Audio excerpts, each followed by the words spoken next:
인사하겠습니다. 안녕하십니까? 네. 행복한 하루 되십시오. 네요. 썰렁했어요. 네. 469페이지 가겠습니다.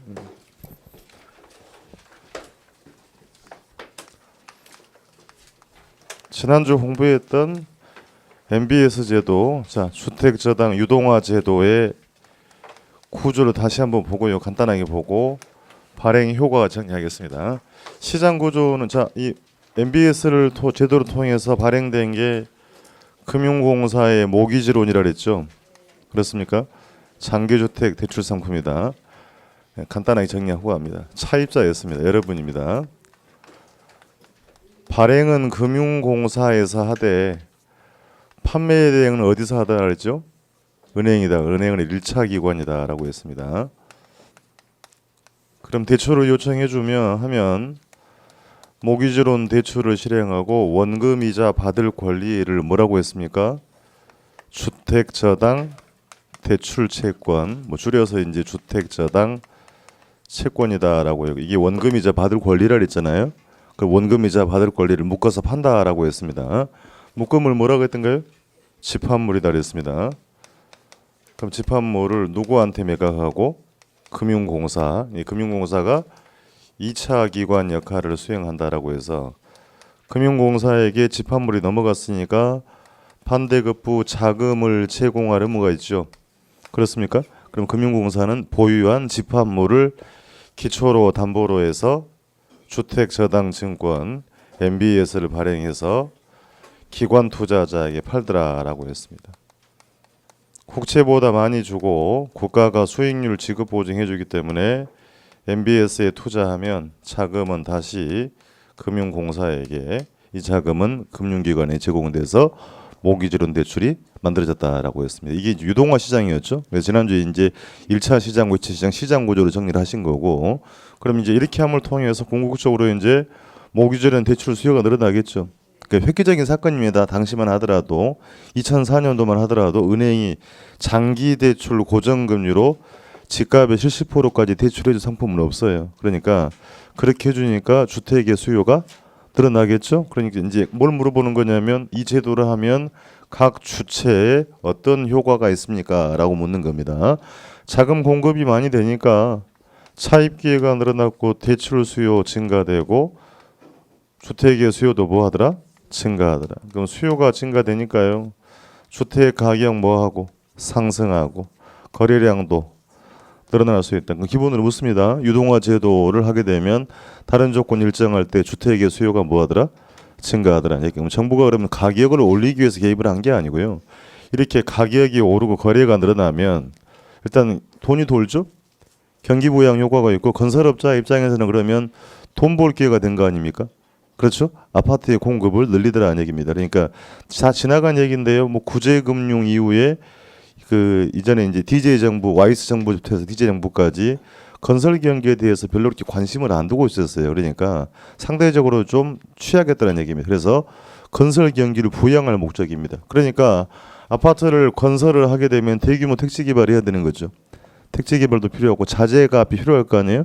원자재의 수요도 늘어나고 사람들이 어떻게 되겠어요? 집값이 오르면 소비도 늘어나면서요. 실제로 주가 지수가 많이 올랐다는 얘기입니다. 자, 이렇게 해서 크게 보게 되면 부동산 경기, 주택 경기 조절 수단으로 활용을 하기 위해서 유동화 제도를 도입하게 됩니다. 자, 차입자는 그와 같이 정리를 하시면 되는 거고요.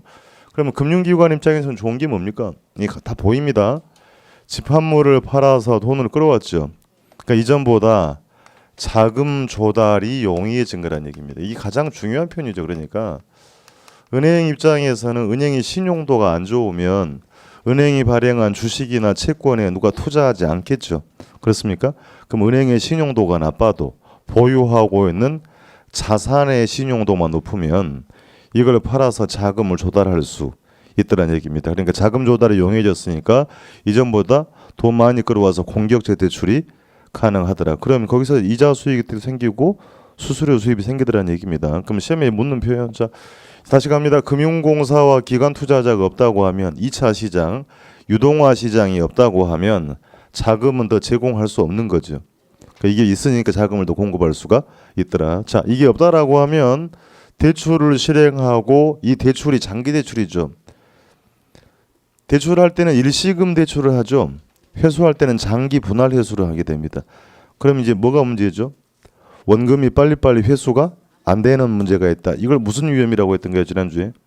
유동성 위험이라고 그랬습니다. 그러니까 그대로 가지고 있으면 유동성 위험이 있는 건데 전부 다 팔아버리고 자금을 끌어왔으니까 이전보다 금융기관의 유동성 위험이 줄어드는 효과가 있다. 말 됩니까? 예, 가장 많이 물어본 표현입니다. 유동성 위험이 감소되는 효과다. 결국 이제 같은 맥락으로 보면 유동성 위험이 감소했다는 얘기는 금융기관의 유동성이 뭐 했다? 증가했다는 얘기입니다. 돈은 더 끌어온 거니까 이거 표현 조심하셔야 돼요. 아 참 실수합니다. 몰라 틀린 게 아니고요. 시험장 가서 잘못 읽는다는 얘기입니다. 유동성 위험이 감소한다는 얘기는 곧 유동성이 뭐 한다? 증가하더라는 얘기입니다. 가장 많이 물어봤던 표현이고요. 한 가지 뭐 더불어 더 보자라고 하면 은행의 재무 건전성을 따지는 비율을 자기 자본 비율이라고 합니다. 언론상에 다 들어봤을 거예요. BIS 비율이라고 들어봤죠. 예, 은행의 적정 자기 자본 비율을 대개 8%라고 합니다. 그러니까 이제 구제금융 이후에 이 8%를 못 맞추게 되면 은행이 이제 뭐 퇴출당했습니다. 그러니까 여러분 익히 알고 있는 한 6, 7년 전에도 외환은행도 마찬가지고요. 동남은행, 동아은행, 보람은행 이런 거 들어본 적들은 있을 겁니다.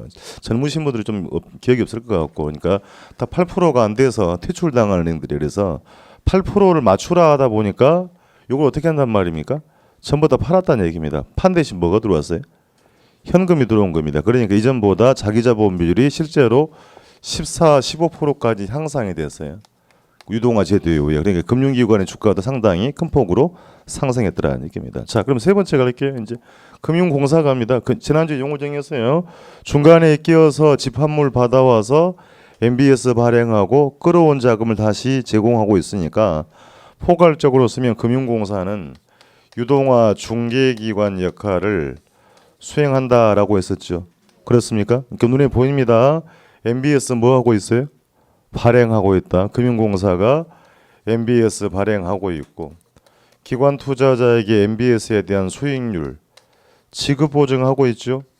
국가가 지급 보증한다 그랬습니다. 자, 이렇게 해서 자금을 끌어와서 장기 모기지론을 공급을 하고 있다는 얘기입니다. 외웠냐고 묻는 게 아니고 내용을 이해하면 이걸 외우실 이유가 없는 거 아닙니까? 자, 2차 시장에서 MBS 발행하고 있죠.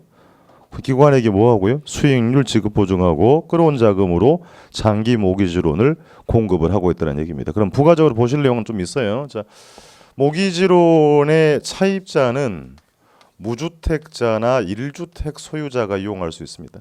그럼 무주택자가 이용한다는 얘기는 담보가 있어 없어요? 담보가 없습니다. 그러니까 이 모기지론 대출은 대출을 받을 당시는 신용대출이에요. 신용대출이고 이후에 구입한 주택의 저당권이 설정이 됩니다. 자, 그래서 신용대출이란 얘기는 최초에 그럼 차입자의 신용평가 해야 된다는 얘기죠. 그렇습니까? 당연한 얘기예요. 그러니까 DTI가 적용이 되는 것이고요. 그럼 집값의 70%를 대출해 주는데 적은 금액이 아니죠. 그렇습니까? 그러니까 담보가 없기 때문에 보증인을 세워라 하는 게 정상입니다. 그럼 보증인까지 세워라 하면 누가 대출을 받아서 이용을 하겠습니까? 그러니까 금융공사가 신용 보증 업무도 수행을 합니다. 주택금융공사의 공사 내에 주택신용보증기금이라는 기구가 합병이 돼 있어요. 그럼 신용보증기금이라는 실체가 있는 건 아니고요. 이 회사 내에 있는 기구란 얘기입니다. 그러니까 신용보증기금이 차입자가 대출받도록 신용보증 업무를 수행하는 것이니까 다시 표현 바꿔서 금융공사는 어떤 업무도 수행한다? 신용보증 업무도 수행을 하더라. 차후에 활용할 때가 분명히 있습니다. 이 정도로 좀 알고 갈 필요가 있다는 얘기입니다. 책이 넘어가니까요. 좀 보고 가겠습니다. 발행 효과에 미출하시고요. 타이틀에 괄호 1번 주택의 수요자로 갑니다. 차입자입니다. 더 많은 자금이 제공됨에 따라 소비자는 차입 기회가 확대가 되었죠. 예, 적은 자기 자본이라는 얘기는 다음 줄에 나와요. 집값의 70%까지 융자가 해주는 거니까 4억짜리 집을 산다면 얼마까지요? 2억 8천까지. 내 돈 1억 2천이면 주택 구입이 가능하다는 얘기입니다. 자, 다음 줄에 그래서 세 번째 줄 끝에 결국 대출 수요가 늘어나고 주택의 수요가 증가해서 주택 가격 상승 요인으로 작용할 수가 있다는 얘기입니다. 그럼 정부는 가격을 올리기 위해서 개입한 건 아니라 그랬어요. 경기 부양 목적이라 그랬으니까 맨 끝에 가서 다른 조건 일정하다면 장기주택 저당대출의 활성화는 주택의 수요를 뭐한다? 증가시킨다. 그러니까 이게 공급이란 말 나오면 안 됩니다. 유동화 제도는 수요를 증가시키더라는 얘기입니다. 금융기관으로 갑니다. 보유하고 있는 대출 채권을 매각해서 더 많은 자금을 조달할 수 있죠. 그게 가장 중요한 표현이에요. 그러니까 더 공격적 대출이 가능하다는 얘기고요. 2번 지문을 좀 유념하셔야 됩니다. 금융기관은 한정된 재원 동그라미 치고요. 더 많은 차입자에 거기 밑줄을 하시고 차입자에게 자금을 제공할 수 있다. 써놨습니다만 자, 그 한정된 재원이라는 얘기가 대출 채권입니다. 이 책이 밑에 있지요. 그럼 대출 채권 집합물이 3천억이 넘어오면 이것을 기초로 MBS는 3조 원까지 발행이 가능합니다. 자, 그러니까 이제 우스갯소리 이런 얘기예요. 쌀 10kg으로 흰밥을 지은다고 합시다. 그러면 1000그릇을 만든다고 할게요. 10kg로. 그럼 이걸 이제 쌀 10kg 가지고 그냥 흰밥이 아니고요. 비빔밥이나 혹은 볶음밥을 만들게 되면 밥 양이 많아지죠. 이렇게 생각합니다. 지난주에 이런 말씀 제가 드렸어요. 그러니까 이게 채권이라 그랬잖아요. 그렇죠? MBS가 주식의 채권이에요. 그러면 금융공사 얼마 사와서요? 3천억을 사오면 3천억을 투자자에게 한꺼번에 지급하는 게 아닙니다. 나누어서 장기로 매달 혹은 3개월에 한 번씩 이자를 지급하는 거니까 10배까지의 MBS가 발행이 가능하다는 얘기입니다. 이해가 되겠어요? 자, 예를 들면 이런 얘기 그러니까요. 제가요. 사장님 저한테 1,000만 원만 투자하세요. 그럼 저는 1,000만 원을 바로 지급하는 게 아니죠. 약속을 했는데 3개월에 한 5% 드릴게요. 5%면 얼마예요, 그러면? 50만 원이잖아요. 그럼 50만 원, 그럼 나머지 여윳돈 생겼잖아요. 또 도비란 독꽃입니다. 그러면 1억 투자하세요. 5% 드릴게요. 그럼 이 돈 받아서 누구한테 주면 돼요? 이분한테 주면 되는 거예요. 그러니까 이런 식으로 생각하시면 됩니다. 그러니까 통상 10배까지가 발행이 되는 거니까 그 한정된 재원이란 말이 적다 많다는 얘기가 아니에요. 한정된 재원이 뭐다? 대출 채권 집합물인데 이를 기초로 10배까지 자금을 끌어오니까 더 많은 수요자에게 자금을 제공할 수가 있더라는 얘기입니다. 표현 잘 보세요. 그러니까 그 2번 지문을 기출된 지문에서는 뭐라고 썼냐면 방안을 바꿔놨습니다.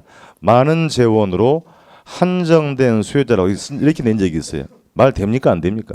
안 된다. 그러니까 숫자가 많다 적다 의미가 아니고 한정된 재원 다음 줄에 있어요. 대출 채권 뭐다고요? 대출 채권 집합물이라 그랬죠. 이것을 기초로 10배 정도의 MBS 발행이 가능하겠다는 얘기입니다. 동그라미 3번은 별표가 왔어요. 제일 많이 물어봤습니다. 일시금 대출하는데 대출금은 장기 분할을 회수하게 되죠. 그렇습니까? 그럼 회수가 늦기 때문에 원금 회수의 불확실성 위험, 파라마을에서 뭐 그랬으니까 유동성 위험을 뭐 할 수 있다? 감소시킬 수 있다. 바꿔 쓰면 대출 채권을 유동화시키면 금융기관의 유동성이 늘어나는 효과가 있더라는 얘기입니다. 알고도 틀리는 지문이기 때문에 조심하실 필요 있겠습니다. 동그라미 4번 두 번째 줄에 대출 채권을 매각하면 자 그만큼 안전한 현금이 유입이 되었지요. 은행의 자기자본 비율이 상승하고 재무 건전성이 개선되는 효과가 있다. 밑에는 참고로 한번 읽어보시면 되겠습니다. 넘기겠습니다. 괄호 3번 주택금융공사는 유동화 중개기관이라 그랬죠. 자, 동그라미 1번가 나옵니다. 유동화 중개 가장 중요한 표현이에요. 금융공사는 2차 시장에서 유동화 중개기관 역할을 수행하고 있는데 금융기관으로부터 양수받은 양수가 뭡니까? 받은이라는 얘기예요. 그러니까 양도받은 대출 채권을 기초로 주택저당증권을 발행하여서 연기금 등 기관 투자자에게 매각하죠. 이렇게 끌어온 자금을 금융기관에게 제공을 하고 있다는 중간에 업무를 수행하도록 했습니다. 동그라미 2번 타이틀에 미술하시고요. 신용보증 업무 이미 물어봤습니다. 그 두 번째 줄에 보면 차입자에 미술할게요. 채무불이행을 방지하고 이를 보전해서 대출을 원활히 제공받도록 보증 업무를 수행하는 것을 뭐라고 한다? 신용 보증 업무다. 그 보증은 개인 및 사업자도 있다라 해서 신용 보증이라고 돼 있죠. 대출 기관이 아니고 뭐다? 대출을 받도록 보증 업무를 수행하는 업무도 하더라는 얘기입니다. 내려가겠습니다. 동그라미 3번 MBS 수익률 지급 보증 업무 두 번째 줄에 MBS는 그 채권 수익률에 대해서 금융공사가 자기 자본의 50배를 초과하지 않는 범위내 숫자는 안 중요해요. 지급 보증을 해준다. 그렇게 해줘야 기관을 투자할 수가 있다. 꼬실 수 있다는 얘기입니다. 올라가 보겠습니다. 그래서 즉 차입자의 채무 불이행으로 발생할 수 있는 손실에 대해서 금융공사가 위험을 관리하고 보증하기 때문에 국가가 발행하는 국채와 거의 동일 수준의 높은 신용 등급 동그라미 치겠습니다. 높은 신용 등급의 채권이 발행이 되고 있다는 얘기입니다. 4번은 차후에 볼 거고요. 5번 갑시다. 장기 모기지론을 공급하고 있다. 자, 정부 주도하에 만기 10년 이상이라고 했죠. 어떻게 돼요? 10, 15, 20, 30년 상품이라 그랬어요. 예, 그 숫자 물어봤으니까 10년, 15년, 20년, 30년의 장기 모기지론을 공급을 해서 주택 구입을 용이하게 하고 기관의 자금을 끌어들여서 금융시장의 안정성을 제고하고 있더라는 얘기입니다. 자, 마지막입니다. 기관 투자자입니다. 기관 투자 지난주에 말씀드렸어요. 자, 기관이 투자하는 이유는 무엇이다? 국채보다 많이 준다. 수익률 지급 보증해 준다. 최악의 상황에 대도 저당권을 행사할 수가 있다라고 했습니다. 그렇습니까? 그러니까 연기금 공제 보험사들은 주식, 채권, 부동산 위에도 MBS 종목이 생겼잖아요. 투자 포트폴리오를 다양화해서 분산 투자 효과를 기대할 수가 있더라. 하나 보고 가겠습니다. 자, 대출의 만기가 있죠.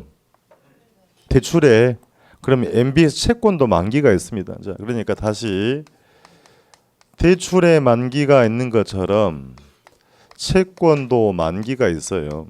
주식은 만기가 있어 없어요? 없습니다. 그러니까 알아야 된다는 얘기입니다. 뭐 이제 그래서 그러면 모기지론 대출이 10년, 15년, 20년, 30년 상품이라고 한다면 MBS의 채권의 만기도 이와 동일해야 된다. 답을 한번 해봅시다. 대출의 만기와 채권의 만기는 동일해야 된다.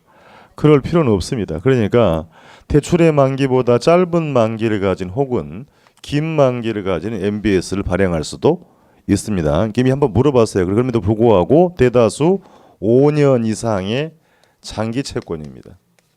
그러니까 우리나라 시장에서 5년 미만 이하면 대부분 다 단기채 시장이라고 하는 건데요. 대다수 단기채입니다. 그러니까 문제는 뭐냐면 연기금 보험사 기관 투자자가 자산운용을 장기적으로 하기에는 제한사항이 있었다는 얘기입니다. 그러니까 5년 지나면 또 채권을 사고 팔고 하는 번거로움이 있는 건데 이게 만기가 긴 장기채다 보니까 한번 묻어두고 오랫동안 투자할 기회를 제공했다고 해서 자산운용을 장기적 안정적으로 제공을 하는 게 뭐다?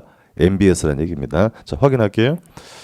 동그라미 1번. 그래서 두 번째 줄 상품이 등장해서 투자 포트폴리오를 다양화시키고 분산 투자 효과를 기대할 수가 있다. 물어봤고요. 2번. 주택자당증권은 만기가 5년 이상 동그라미 치고요. 장기 채권이므로 기관 투자자에게 자산운용을 어떻게 한다고요? 동그라미 치세요. 장기적으로 할 기회를 제공하고 언급했던 것처럼 금융공사가 지급 보증하더라 그랬습니다. 동그라미 3번 결국 금융시장에 많은 자금이 제공되기 위해서는 유동화가 원활하게 수행되기 위해서는 저당 수익률이 등장하면 무엇과 비교한다? 요거하고 비교한다 그랬어요. 이 저당 수익률이 MBS 수익률입니다. 그러니까 MBS 수익률이 국채보다 높아야 기관의 자금을 더 안정적으로 끌어올 수가 있다는 얘기입니다. 물어봤던 표현입니다. 자, 바꿔 쓰면 MBS 수익률은 국가가 발행하는 국채보다 높아야만 하더라는 얘기입니다. 동그라미 4번 결국 유동화 제도의 결정적 역할은 누가 한다? 기관 투자자다. 그래서 기관 투자자가 주택저당증권의 매입을 증가시켜 많이 사주면 이런 얘기죠. 많이 사주면 그만큼 주택금융시장에 더 많은 자금이 제공될 수가 있겠다는 얘기입니다. 우리 시험은 이렇게 물어봤어요. 자, 한국주택금융 답을 한번 해보세요. 금융공사는 MBS 발행액을 늘려서 주택가격을 하락시킬 수 있다. 요걸 발행액을 늘린다는 얘기는 뭡니까? 자금을 더 끌어온다는 얘기잖아요. 그럼 더 많이 공급해 주죠. 그럼 주택가격은 상승할 수 있더라. 그러니까 막 이렇게 물어봤으니까 기관 투자자가 MBS를 많이 사주면 그만큼 자금은 더 많이 제공될 거 아니에요. 그럼 주택의 수요는 뭐하더라? 증가하더라는 얘기입니다. 자, 내려가세요. 정부로 갑니다. 정부가 왜 했느냐? 일반 경기나 주택 경기 침체 시에 주택 저당 유동화 제도를 통해서 경기 조절 수단으로 활용한다라는 게 핵심이 되겠다는 얘기입니다. 우측에 보시면 기출지문 점검하게 볼게요. 한국주택금융공사는 보유하고 있는 주택저당 채권 집합물을 기초로 뭘 발행하고 있다? 주택저당 증권을 발행하더라. 용어 좀 잘 구분하세요. 그러니까 주택저당 채권과 주택저당 증권은 같은 말 아니죠. 이건 대출을 실행하고 원금이자 받을 권리고, 얘는 집합물을 기초로 발행한 유가증권이라는 얘기입니다. 그렇죠? 그 용어를 함부로 쓰시면 안 돼요.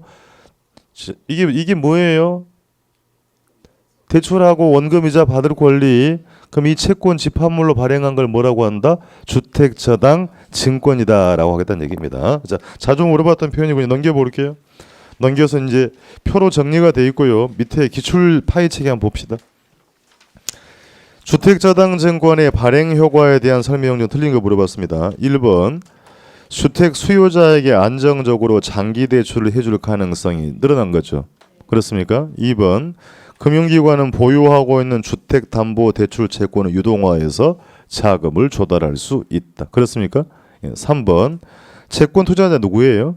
기관 투자자입니다. 그럼 채권 투자자는 안정적 장기적 투자할 수 있는 기회를 가진다. 그렇습니까? 4번 가볼게요. 정부는 주택저당 증권을 발행하여 단기적으로 가격을 하락시킬 수 있다. 왜 틀렸어요? 단기하고는 아무 관계 없는 겁니다. 발행액을 늘리면 자금 공급이 늘어났으니까 대출 수요, 주택의 수요가 증가되고 주택 가격 상승 요인으로 작용할 수 있다. 그렇게 정리를 하셔야 되는 겁니다. 그러니까 이걸 잘못 또 뭐 장단기라고 이렇게 쓰는 거 아니다는 얘기예요. 개념을 잘 정리해야 되고요. 5번, 주택금융자금의 수급이 뭐예요? 수요하고 공급의 불균형 문제를 해소할 수 있다. 이런 얘기죠. 그러니까 자, 가령 2차 시장이 없으면 자금 공급이 원활하지 못하죠. 사람들이 많은 자금을 요구하는데 그러면 자금을 제공하지 못하면 수요는 많은데 공급이 부족한 거 아닙니까? 그렇습니까? 자금 공급이. 그러면 이게 유동화 제도를 통해서 공급을 해주는 거니까 그럼 수요가 늘어나면 제때제때 공급이 늘어나서 수급 불균형 문제를 해소할 수가 있더라는 얘기. 이해가 되시겠어요? 그래서 지난주에 다시 언급을 했습니다만 변동금리형 주택담보대출의 40조 원이 작년에 안심전환 대출로 전환이 됩니다. 고정금리로. 그래서 그 안심전환 대출 채권도 이렇게 유동화가 되고 있어요. 그러니까 여러분이 대출을 이용을 하셔가지고요, 유동화 대상이 되면 통보를 해줘요. 사장님 그 대출 채권은 유동화가 되었습니다. 겁을 준 게 아니고, 그럼 혹여 못 갚으시게 되면 누가 관리한다? 기관 투자자가 관리를 한다는 얘기예요. 그런 의미가 되는 것이니까. 그래서 잊지 마시라는 얘기입니다. 그게 이제 40조 원이 지금은 고정금리, 원리금, 원금균 등으로 이렇게 상환을 해가는데 5년 뒤에는 상당 부분이 변동금리로 바뀌어요. 변동으로 바뀐다. 그래 5년 뒤에는 좀 상황이 좀 안 좋을 수도 있다라는 것을 미리미리 좀 알고 가실 필요가 있다는 얘기입니다. 아시겠죠? 그러니까 이 문제는 항상 그 주택담보대출이 변동금리가 많으면 항상 위기가 와요. 근데 지금 비중이 줄어들었으니까 어쨌든 간에 정부 주도하에 시장을 좀 안정화하려고 하고 노력을 하고 있다는 것은 우리가 좀 인지를 하고 갈 필요가 있다라는 얘기입니다. 아시겠죠? 자, 이렇게 해서 유동화 제도의 발행 효과까지 해봤습니다. 책 넘겨서요. 나머지는 이제 차후에 보도록 할 거고요. 쭉 넘기겠습니다. 책은 481페이지로 갑니다.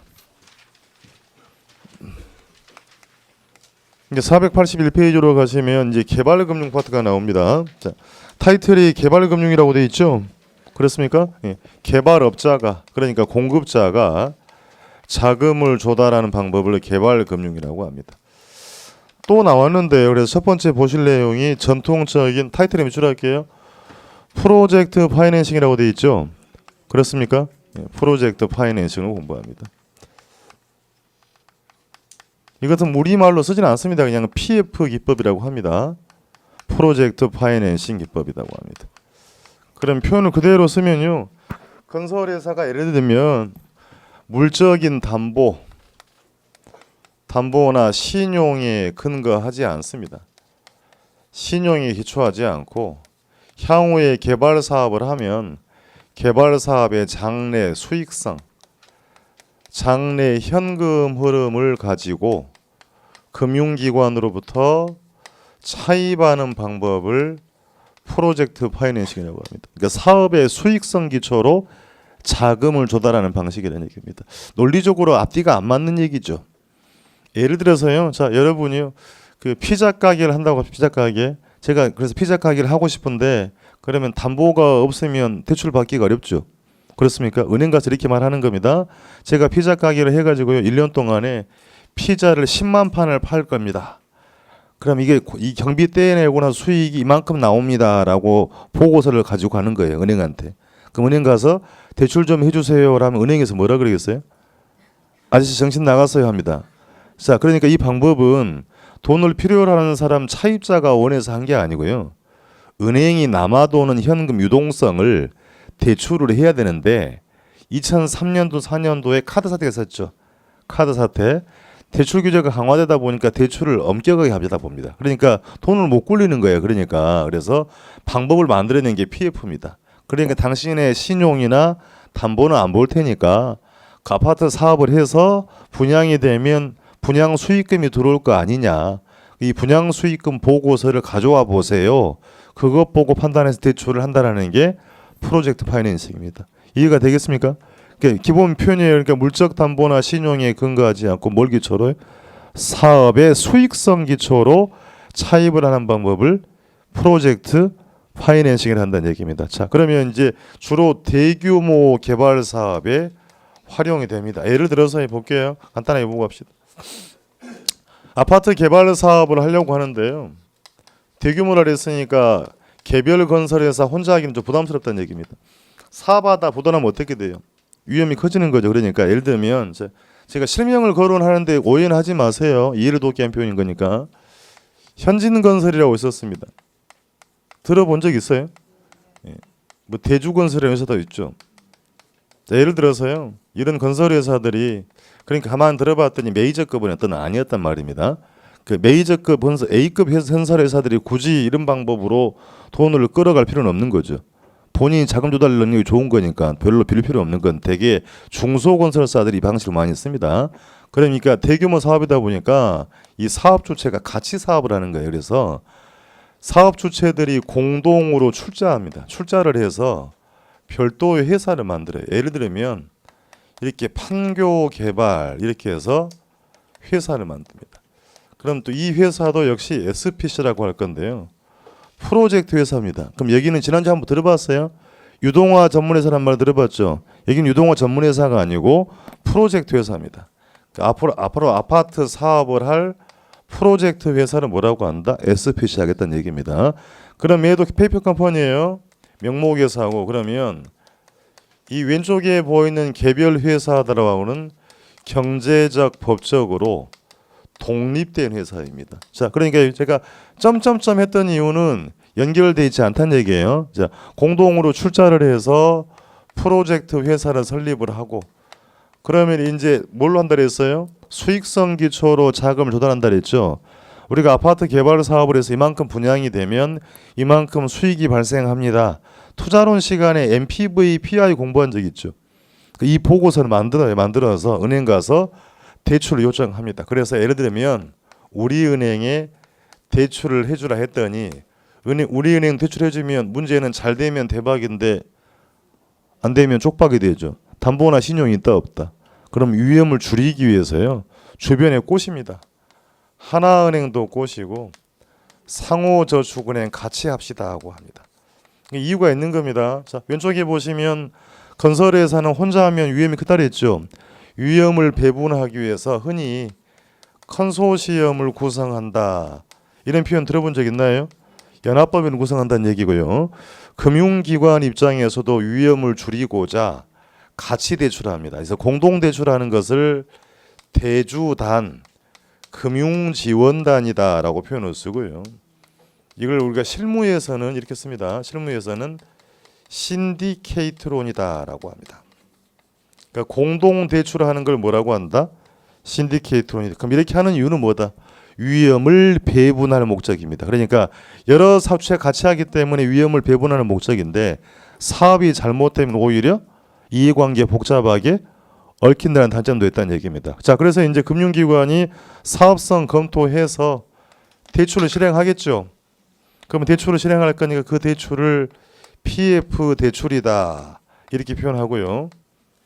그럼 대출을 실행했으니까 원금 이자 받을 권리가 있지 않겠습니까?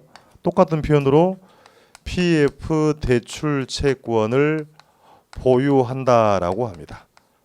그러니까 여기서 보시면 차입자가 누구예요? 프로젝트 회사의 판교개발, 이 회사가 차입자고 채무자라는 얘기입니다. 그러니까 사업성을 기초로 대출을 실행하고 원금이자 받을 권리다. 그럼 이게 기본 구조입니다. PF에. 그러니까 일단 PF 기법은 돈 빌려왔지요. 빌려도 갚아야 되죠. 그 끌어온 돈이 남의 돈이기 때문에 차입한 것이기 때문에 부채금융기법이라고 합니다. 자기 자본이라고 하면 뭐라고 하면 되겠어요? 지분금융이라고. 이 용어들이 나와요. 그러니까 끌어온 돈이 타인 자본이면 뭐라고 한다? 부채금융이다. 그럼 이제 뭘 공부를 할 거냐 봅시다. 자, 이 채무자가 누구예요? SPC예요. 채권자가 누구예요?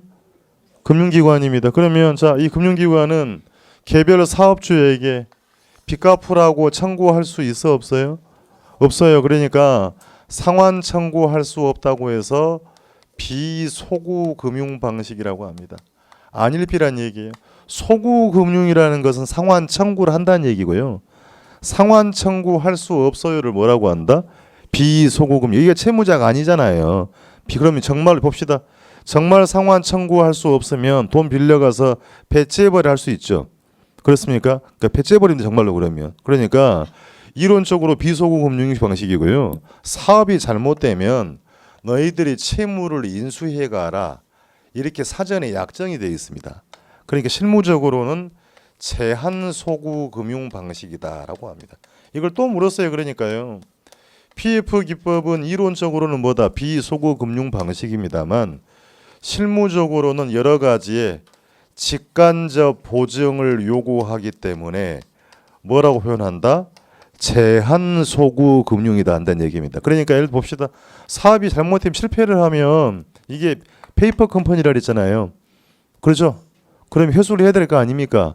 너희들이 부채를 인수해가든지 아니면 본사 팔아서 빚 갚아라 미리 약정을 한다. 그러니까 대출을 실행하긴 했는데 바로 갚아야 할 이유는 없습니다만 잘못되면 다 책임을 져라라고 해서 실무적으로 뭐라고 한다?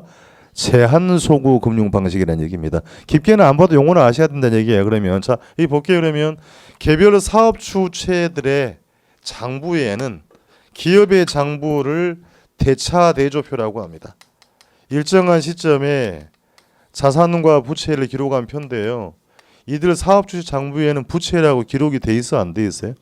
안 돼 있어요. 부채는 어디 돼 있어요? SPC 회사입니다. 그러니까 장부에 기록이 안 돼 있기 때문에 개별 사업주는 부외 금융 효과를 얻을 수 있다고 합니다. 장부란 얘기예요. 장부에 부채라고 기록이 되어 있지 않다. 그러면 좋은 게 뭡니까? 장부에 부채가 기록이 안 되게 복잡합니까? 여러분의 대출 기록이 은행 전산망에 드러나지 않는다면 매우 행복할 일이죠. 돈 더 빌릴 수 있잖아요. 그러니까 장부에 부채라고 기록이 안 되니까 개별 사업주는 돈 더 빌릴 수 있어요. 채무 수용 능력이 더 제고된다는 장점이 있더란 얘기입니다. 그러니까 이걸 외웠냐고 묻는 게 아니고 부의 금융 효과는 금융기관의 장점이 아니죠. 누구 장점이다? 개별 사업주의 장점이 되겠다는 얘기입니다. 차후에 가면 복잡한 내용을 많이 만나는 건데 제가 지금 부담을 빼고 가는 거니까 사업주들이 공동 출자해서 뭘 만들고 프로젝트 회사를 만들고 프로젝트 회사가 차주가 되고 사업 주체가 되어서 프로젝트의 수익성 기초로 자금을 빌리는 방식이라는 얘기입니다. 그렇습니까? 이렇게 정의하고요. 그럼 금융기관은 개별 사업주에게 빚 갚으라고 청구할 수 없으니까 이론적으로 뭐라고 쓰대? 비소구 금융인데 정말 그러면 손해 볼 거 아닙니까? 그러니까 실무적으로 직간접 보증을 요구하기 때문에 뭐라고 쓴다? 제한소구 금융이다. 그래서 이제 실명을 든 이유는 이해를 돕기 위해서 그래서 다 부도난 회사들이에요. 2007년, 8년, 9년도에 PF 사업으로 다 부도난 회사입니다. 그러니까 이게 구조가 왜 이러냐면요. 자, 유동화 제도를 2004년에 했다 그랬죠. 이해를 돕기 위한 표현입니다. 하다 보니까 집값이 올라요. 그러면 아파트 건설해야 되죠. 그럼 메이저급 A급 건설회사 우리 여러분 아는 데는 뭐 대림산업이나 당시 GS, 현대건설 이런 회사는 바로 아파트 공급해서 분양 수익을 얻고 있는데 대출 규제가 강화되다 보니까 중소건설사가 사업을 하고 못하는 거예요. 그러니까 은행에서 PF 전담팀이 꾸려져 가지고 현장에 나가서 돈 끌어오긴 뜻이죠. 돈 빌려드릴게요. 뭐만 가져오면? 사업 보고서만 가져오면 돈 빌려드리기 얼마나 좋았겠어요. 그러니까. 아닙니까? 이렇게 해서 전부 다 무차별적으로 아파트를 공급을 합니다. 그러니까 제 기억에는 2008년 9년 정도 된 것 같은데요. 지방 이게 이 충청권의 지방 도시입니다. 한참 이게 분위기가 뜨거워 좀 식을 때였는데요. 그 우리 철도역 있죠. 철도역 바로 한 10m 옆에다가 아파트를 막 짓고 있어요. 그러니까 뭐냐면 이제 다 눈 멀었다는 얘기야. 이거 지어놓으면 다 팔린다라고 생각을 한 거죠. 6개월 뒤에 공사 스탑됐습니다. 스탑되고 그 뒤에 1년 뒤에도 이제 공사 스탑이 돼버리니까 왜 그러냐면 이게 PF 대출이 한꺼번에 대출이 안 돼요. 조금씩 나눠서 나갑니다. 그러니까 이제 결국 미분양이 돼버리니까 계속 대출이 안 되는 거죠. 포도가 났어요. 그러니까 사업장이 공사 현상이 그대로 남아 있습니다. 그대로. 그게 한 2년 갔어요. 2년 간 거고요. 지방 모 도시에도 고속도로 옆인데 산등성이에 아파트를 막 짓고 있어요. 산 깎아가지고. 누가 보더라도 여기는 아파트가 제가 식견이 없더라도요. 아파트를 자리가 아니야. 다 지나가면서 걱정됐습니다. 그게 2007년도인데 그 아파트 2012년도까지 미분양이 됩니다. 안 팔리는 거예요. 이 회사가 만든 회사였어요. 결국 다른 회사가 2013년도에 받아가지고 다 공사 마무리하고 들어가긴 했는데 결국 이제 그 빚으로 올라간 경기가 빚으로 말아먹었다는 얘기입니다. 그러니까 여러분이 알고 있는 어지간한 그 지방에는 성원건설, 동문건설 전부 다 PF로 묻어놨습니다. 그러니까 이게 빚으로 올라갔던 경기가 빚으로 말아먹었다는 얘기예요. 그러니까 사실은 굉장히 그 긍정적 효과도 있긴 한 거죠. 그죠? 사업성만 좋으면 기획사 대출을 해줘서 공급들이 대분양만 되면 성공한 것인데 결국 이게 미분양이 된 겁니다. 미국발 금융위기하고 우리 금융위기하고 같이 맞물린 거죠. 우연의 일치는 없다는 얘기예요. 자, 그렇게 해서 시험은 깊은 내용까지 많이 물어보기도 했어요. 그러니까 은행이 바보가 아니잖아요. 그러니까 직접 청구하다 못하더라도 부도 나면 너네들이 채무 인수해가라 이런 약정을 다 하기 때문에 실무적으로 뭐라고 쓴다? 제한 소구 금융이다. 그러니까 따져보면 금융기관은 수동적인 대출기관이 아니에요. 이 사업이 성공하면 대박, 안 되면 쪽박이 됩니다. 그래서 일반적인 기업 대출보다 높은 금리를 요구하고 별도의 수수료를 요청합니다. 그러니까 잘하면 대박이라는 얘기예요. 그러니까 비교 한번 해드릴게요. 가령 100억의 대출금인데 일반 기업 대출이 연 10%라고 하면 PF는 한 12% 달라고 합니다. 그럼 100억이 10%면 얼마예요? 이자가 10억이죠. 10억 얼마입니까? 땅 파보세요. 2억 나오나. 그러니까 당시에 금융기관이 혈안이 돼가지고 이게 날마다 꼬시러 다니는 겁니다. 돈 빌려드릴게요. 빨리 보고서 가져오세요. 기억나요? 이렇게 무지막지하게 잡섰어. 그리고 나서 상호저축은행까지 뛰어듭니다. 이 시끄러웠던 부산저축은행, 대전저축은행 이 상호저축은 자산의 50%를 PF 사업에다가 투자를 해요. 투자를 했는데 회수가 돼요? 안 돼요? 안 되니까 어떻게 되냐면 이제 결국은 나중에 대주주들이 이걸 별도의 페이퍼 컴퍼니를 따로 또 만들어요. 없는 회사를 만들어서 대출을 받아가지고 이렇게 전부 다 나눠 먹어버린 겁니다. 그게 제가 하는 말이 아니고 컴퓨터에서 따라 나온 얘기예요. 이것을 이 명목회사를 만든 게 이유가 있죠. 사업주들이 사업을 하게 되면 기업들은 법인세를 내야 되죠. 필요합니다. 자, 요걸 만든 이유는 법인세 절감 효과가 있습니다. 앞으로 결혼 시간에 페이퍼 컴퍼니가 나오면 법인세 면제 혜택이 있고요. 그러면 금융기관도 얘를 요구를 해요. 이유가 있단 말입니다. 자, 해봅시다. 그러니까 예를 들면 1,000억을 대출을 했는데요. 현지인건설이 내부적인 문제로 부도가 나버리면 사업이 실패할 수 있죠. 그럼 금융기관 자금 회수가 쉬워요? 어려워요? 어려워요. 그러니까 개별 사업주의 파산이 프로젝트 사업에 영향을 미치지 못하게 하기 위해서 별도의 명목회사를 요구하기도 하더라는 얘기입니다. 이해가 되겠습니까? 다시 개별 사업주와 개발 사업의 현금을 분리시키기 위해서 뭘 요구한다? 명목회사를 요구하다. 이 정도로 우리가 알고 갈 필요가 있다. 지금 제가 드리는 얘기는 한 30-40%밖에 안 됩니다. 그러니까 조금 처음 들어서 복잡하게 보입니다만 적어도 사업성 기초로 한다. 그리고 실무적으로 뭐라고 쓴다? 제한소고 금융이다. 금융기관이 바보가 아니다. 이해 당사자라 했습니다. 그러니까 한 생각 한번 해봅시다. 자, 금융기관이 이게 담보대출이고 신용대출이라고 한다면 차입자의 신용평가와 담보평가를 해야 되는 거죠. 그러면 결국 차주와 대주 간의 정보의 비대칭 문제가 있죠. 신용대출, 담보대출이라고 한다면 근데 이게 신용과 담보를 조사할 필요 있어 없어요? 없어요. 그러니까 차주와 대주 간의 정보의 비대칭 문제가 어느 정도 완화, 해소되는 이점도 있더라는 얘기입니다. 이해가 되겠습니까? 담보나 신용을 조사할 필요가 없고 어디만 검토하면 돼요? 사업성만 검토하면 되는 거니까 정보의 비대칭 문제가 해소되는 이점이 있더라. 자, 하나만 정리합시다. 그럼 긍정적 멘트로 쓰게 돼요. 그럼 PF가 활성화되면 수요가 증가한다, 공급이 증가한다. 공급이 증가한다. 그러니까 MBS는 뭐고요? 수요 증가 요인이고 PF는 공급 증가 요인이 되겠다는 얘기입니다. 체크 좀 확인할게요. 자, 그래서 동그라미 1번에 바로 보시게 되면 개발업자나 건설업자가 대규모 동그라미 칠게요. 대규모 개발 사업을 추진하기 위해서 컨소시엄이란 말이 보입니까? 두 번째 줄에 있나요? 연합법인 구성해서 별도의 회사 프로젝트 개발회사 설립해서 개발 사업에서 얻어지는 장래 수익성 동그라미 치고요. 현금 흐름을 기초로 금융기관으로부터 차입하는 것이다라고 했습니다. 차입했으니까 지분금융, 부채금융, 부채금융기법 밑에 가면 나와요. 자, 괄호 1번 갑시다. 괄호 1번에 가시게 되면 동그라미 1번 PF는 프로젝트 회사가 차입자가 되는 금융 형태로 세 번째 줄에 가세요. 두 번째 줄에 가면 결국 신용 담보로 근거한다 안 한다? 근거하지 않는다. 프로젝트 회사의 근간이 되는 사업성, 현금 흐름과 경제단 예산을 기초로 해서 대출을 제공하는 금융기법이다. 그래서 다음 줄에 봤더니 부채금융이 보입니까? 빌려온 돈이니까 뭐라고 쓴다고요? 부채금융. 동그라미 칠게요.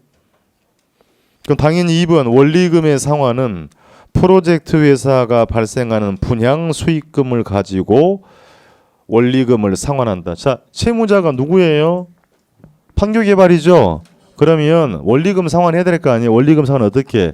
너희들 얼마씩 내란 얘기가 아니고 이 분양 수입하면 우리가 선분양하니까 뭐가 들어오겠어요? 분양 수익금 가지고 원리금을 뭐 하더라? 상환한다 이런 표현이 되겠습니다. 넘겨볼게요. 그럼 넘겨보시면 동그라미 3번 PF는 전통적인 기업금융보다 위험이 크고 사업성 검토 등 다양하고 복잡한 업무로 인해 때문에 차주 입장에서 차주가 누구예요? 돈 빌린 사람 입장에서는 높은 금융 비용과 별도의 수수료 부담이 있더라는 얘기입니다. 내려가세요. 그림은 참고로 정리하신 거니까 동그라미 1번 타이틀의 밑줄 이해 당사자가 위험 배분돼 있죠. 장점입니다. 그러니까 사업주는 세 번째 줄에 갈게요. 네 번째 줄에 공동으로 수행하기 위해서 컨소시엄 프로젝트 회사를 설립을 한 것이고 끊고 PF에 참여하는 대출기관은 뭘 구성한다? 대주단. 보입니까? 신디케이트로 구성해서 하는 건데 그게 장점이긴 합니다만 잘못된 가면 이해관계가 얽힐 수도 있다는 얘기입니다. 2번 타이틀 개별 사업주 동그라미 치고요. 개별 사업주의 부의 금융효과라고 되어 있죠. 그 괄호 안에 영문으로 보시면 밸런스 시트가 대차대조표입니다. 그럼 그 장부에 오프되어 있다는 얘기는 부채라고 기록이 되어 있지 않다는 얘기. 누구예요? 사업주 장부에 부채라고 기록이 안 된 겁니다. 두 번째 줄에 파란 글씨 개별 사업주의 대차대조표에는 관련 부채가 기재되지 않기 때문에 신용도에 영향을 주지 않은 부외 금융이다. 그래서 개별 사업주는 채무 수용 능력이 제고된다는 이점이 있더라는 얘기입니다. 니은 갈게요. 자, 두 번째 줄에 프로젝트 회사 법인세 면제 혜택이 보입니까? 밑줄 하셔야 되면 두 번째 줄에 페이퍼 컴퍼니니까 좋은 게 뭐라고요? 법인세 면제 혜택이 있고 부외 금융 효과였습니다. 올라갑니다. 3번 제일 많이 물어본 표현이네요. 이론적으로는 뭐라고 쓰고요? 비소구. 비소구가 무슨 말이에요? 빚 갚으라고 상환 청구할 수 없단 말입니다. 진짜로? 아니, 실무적으로 뭐라고 한다? 제한 소구 금융 방식이다. 그러니까 PF 기법은 소구 금융 아닙니다. 이론적으로 비소구 금융이고 실무적으로는 뭐라고 한다? 제한 소구 금융이다. 자, 그래서 거기 그 세 번째 줄에 가면 파란 글씨 볼게요. 기억에 대출기관과 프로젝트 사업주 사이에 여러 가지 직간접 위험 배분의 조합이 활용이 되기 때문에 완전한 비소고는 거의 없고요. 이제 여기서 비출 실무적으로도 사업주가 위험의 배분을 부담하는 제한 소고 금융구역이 일반적인 방식입니다. 내려갈게요. 자, 그래서 그 의미가 니은에 가시면 니은의 맨 끝에 파란 글씨가 보입니까? 예, 거기는 중요한 표현이에요. 대출기관은 프로젝트 사업의 위험에 대비해서 실무적으로 사업주에게 직간접 보증을 요구한다. 이것을 우리는 뭐라고 쓴다고요? 제한 소그 금융 방식입니다. 나머지 내용은 차후에 볼 것이고요. 맨 밑에 갑니다. 5번 가겠습니다. 5번의 기억 보시면 금융기관은 수동적 대출기관이 아니다. 채권자이면서 동시에 사업의 참여자라고 되어 있죠. 잘 되면 대박, 안 되면 뭐다? 족박이다. 그래서 프로젝트 사업이 성공하면 대출기관은 높은 이자 수익과 수수료 획득이 가능하다는 얘기. 넘겨보겠습니다. 자, 그래서 하나 말씀, 이제 오른쪽 페이지 가세요. 나머지 차후에 볼 거니까 괄호 4번으로 가세요. 다음 페이지에 부동산 시장에 미치는 효과가 있죠. 타이틀 밑으로 합시다. 동그라미 1번의 두 번째 줄. 프로젝트 금융은 대출기관이 해당 프로젝트 사업에 뭐만 치중하면 된다? 수익성에만 치중하면 되기 때문에 차주와 대주 간에 발생하는 정보의 비대칭 문제를 어느 정도 완화하거나 뭐 할 수 있다? 해소할 수 있더라는 얘기입니다. 결국 2번 엄밀히 말하면 신용 본다 안 본다 그랬어요? 안 본다. 사업성만 높게 평가되면 두 번째 줄. 건축기술과 시공 능력이 우수하고 동그라미 2번 보고 있습니다. 프로젝트의 높은 수익성이 검토가 되면 충분히 개발 자금을 조달할 수가 있더라는 얘기입니다. 5번 갈게요. 그리고 PF 금융의 활성화는 주택 등 부동산 공급 동그라미 치세요. 공급을 증가시키는 요인으로 작용할 수가 있더라는 얘기입니다. 오른쪽에 가서요. 기출지문 점검하기 3번 한번 보겠습니다. 3번 보시면 금융기관은 당해 개발 사업에 대한 사업성 검토에 집중하면 되기 때문에 정보의 비대칭 문제가 줄어든다. 그렇습니까? 그게 중요한 얘기예요. 자, 금융기관이 이걸 담보대출이고 신용대출이라고 하면 담보나 신용을 조사를 해야 되죠. 그렇습니까? 그러니까 그렇게 한다면 차주와 대주 간의 정보의 비대칭 문제가 있는 것인데 그러면 신용과 담보를 조사할 필요가 있다 없다? 필요가 없잖아요. 사업성만 검토하면 되기 때문에 차주와 대주 간의 정보의 비대칭 문제가 줄어드는 문제가 있더라는 얘기입니다. 조금 이제 처음 들어서 좀 부담이 되긴 한데요. 이번 과정 요거는 정리를 하셔야 돼요. 그러니까요. PF는 공급자 금융기법이죠. 프로젝트의 수익성 기초로 부채 자금을 끌어오는 방법, 부채 금융기법. 그러니까 사업주들은 컨소시엄 구성하고 금융기관은 대주단 구성해서 공동으로 사업하더라. 프로젝트 회사 만든다 그랬습니다. 개별 사업주의 장부는 부채라고 기록이 된다 안 된다. 부외 금융효과, 채무 수용 능력이 높아진다. 이론적으로는 비카프라고 말할 수 없어요. 비소구 금융 방식인데 실무적으로 뭐라고 한다? 제한 소구 금융 방식이다. 그래서 이 앞으로 이 표현은 자꾸 나올 겁니다. 우리 그 주택담보대출도 정책 당국에서 지금 고민하고 있는 게 뭐냐면 이걸 지금 따지고 고민하고 있어요. 대부비율 50%대 집값 6억이라고 합시다. 얼마까지 가능해 융자가? 3억까지 가능하죠. 그럼 가령 최악의 상황이 돼서 집값이 3억으로 폭락을 해버리면 금융기관이 손해보죠. 그렇습니까? 손해를 볼 거 아니에요. 그럼 이런 문제가 있기 때문에 설사 집값이 떨어져도 갚으라고 청구할 수 없어요. 비소구 금융 방식의 담보대출을 만들려고 고민을 하고 있어요 지금. 이게 실효성이 있을런가 모르겠습니다. 앞으로 계속 이슈가 되는 표현인 거니까 용어를 아셔야 돼요. 빚갚으라고 청구할 수 없는 것은 뭐라고 한다? 비소구 금융이다 라고 하고 실무적으로 우리가 제한 소구 금융이다 라고 정의됐습니다. 자, 거기까지가 프로젝트 파이낸싱이었습니다. 거기까지 보시고요. 쉬었다 갑니다.